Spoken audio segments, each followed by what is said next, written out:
Good morning, ladies and gentlemen. My name is PETROS Ngwenya, a district ecologist with Veld, KZN Wildlife. I'll be talking to you this morning on monitoring veld condition trends at Ntinini Nature Reserve, ranging from the year 2008 to 2017. My presentation outline covers the background, objectives, study area, methods, results, conclusions, and acknowledgements.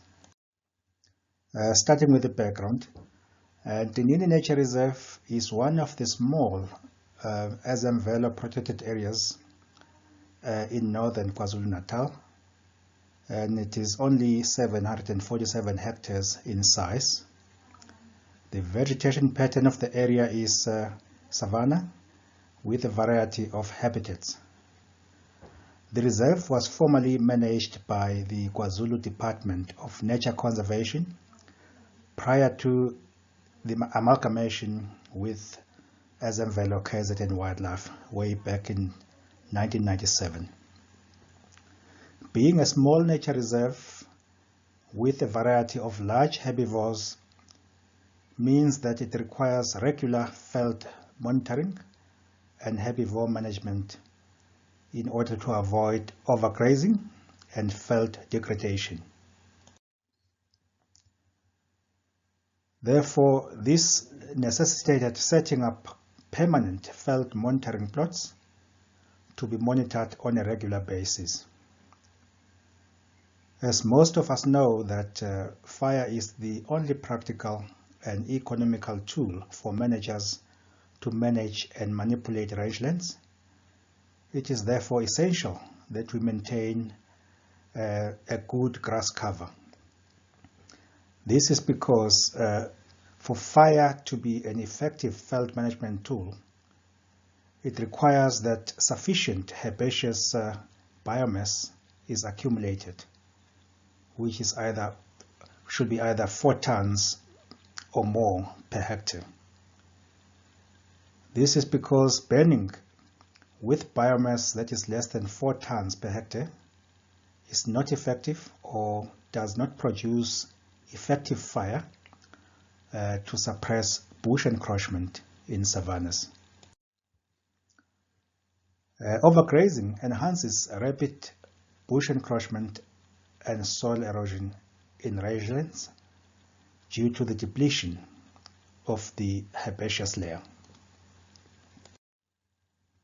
The objectives of the study included to monitor changes in veld condition over time, and also to monitor changes in herbaceous biomass over time, and also to be able to advise management on grazing capacity and animal population stocking rates. This is the map of the study area showing the locality of Ntinini. This is Ntinini Nature Reserve, which is located between Babanango town in the south and Nutu town in the northwest.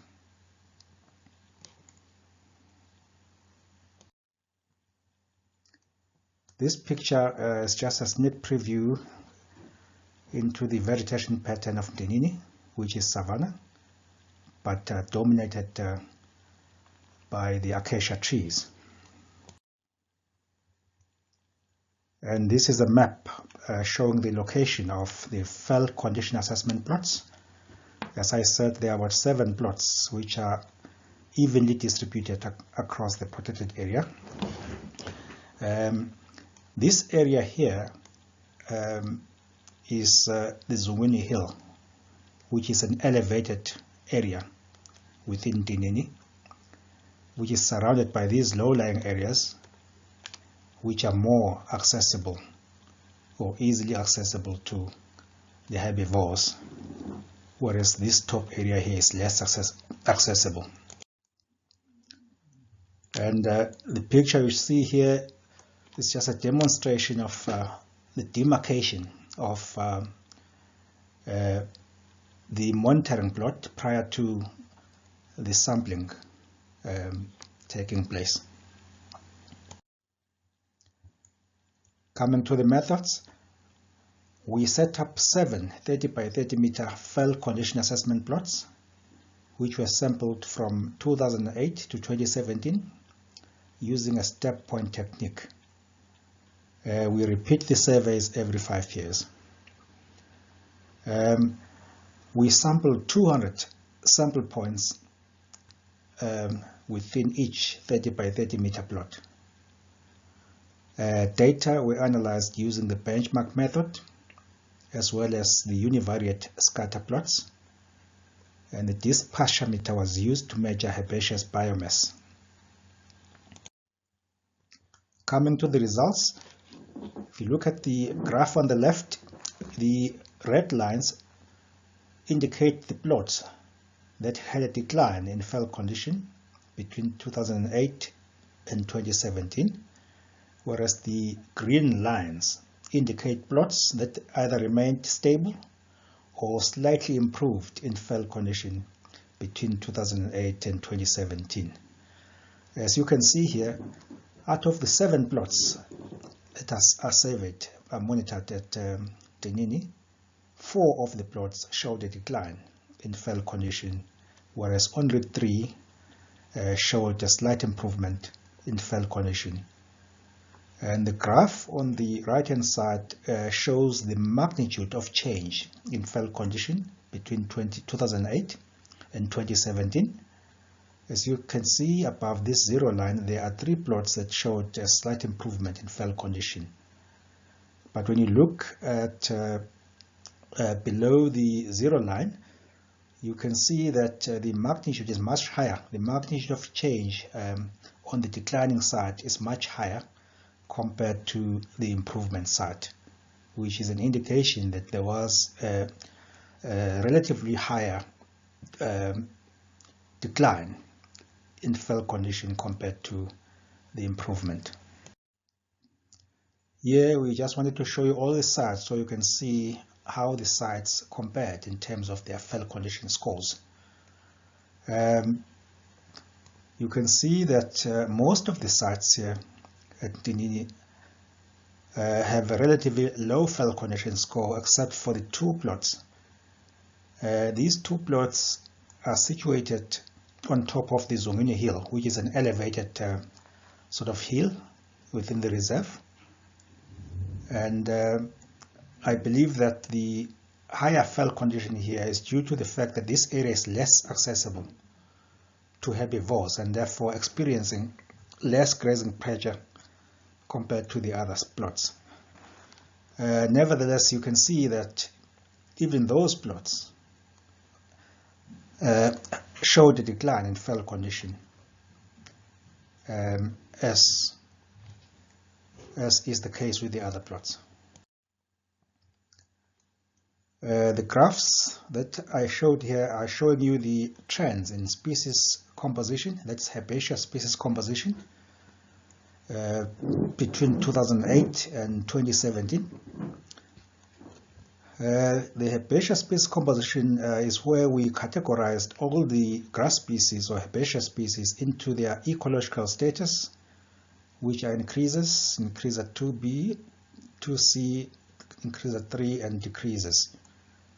You can see here, without going into detail, that if you compare 2008 and 2017, there was an increase in the increase at 2B and 2Cs in 2017 compared to 2008.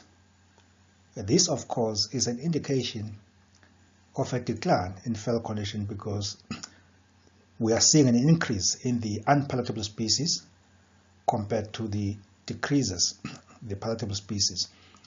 Even these plots that are actually situated on top of the Zongwenya Hill, which have a higher percentage of decreaser species generally because of experiencing less grazing pressure. However, if you look at 2017, even these 2 plots have shown a decline in the percentage of their decreaser species, a sign of decline in fell condition.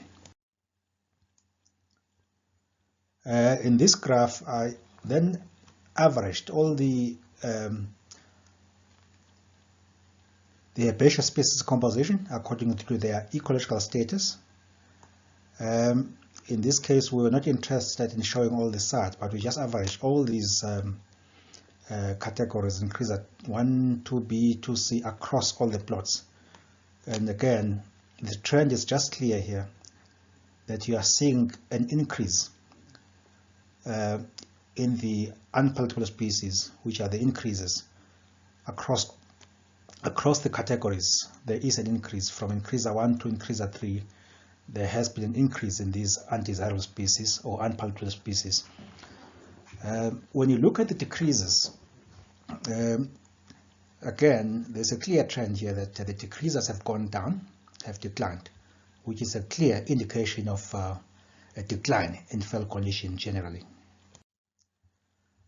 On this graph, I'm showing here the herbaceous biomass between 2012 and 2017.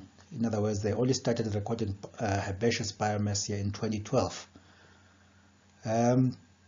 Again, when you look at the biomass, most of the sites have shown a decline in herbaceous biomass, although not a very huge decline. The only plots that showed an increase in herbaceous biomass are the plot 6 and plot 7, which are the plots that are situated on top of the Zungwini Hill. Again, the reason I think is because there is less grazing pressure here, because these plots are less accessible due to their situation on top of the plateau. You will notice that site 6 doesn't have data for herbaceous biomass in 2008. Here, I think their colleagues that did the work in 2012 forgot to record herbaceous biomass for this plot. Hence, we don't have data to show for it. But I do believe that the trend will be similar to this one of site 7, which is showing an increase in herbaceous biomass. In conclusion, fell condition monitoring is very essential in small nature reserves in order to guide herbivore population control, as well as to ensure appropriate veld management. And lack of fell condition monitoring could result in overstocking, veld degradation, and bush encroachment. Fell condition monitoring allows for the grazing capacity of the veld to be determined based on the current or actual fell condition score of the veld, rather than the historical potential of the area.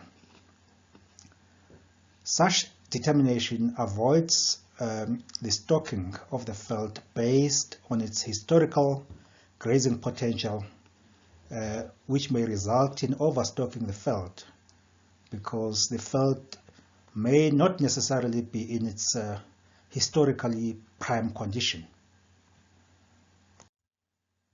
I would like to thank my colleagues here, Henry Hlela, Nontetelo Mkunu, for their assistance during this work. Thank you very much for listening.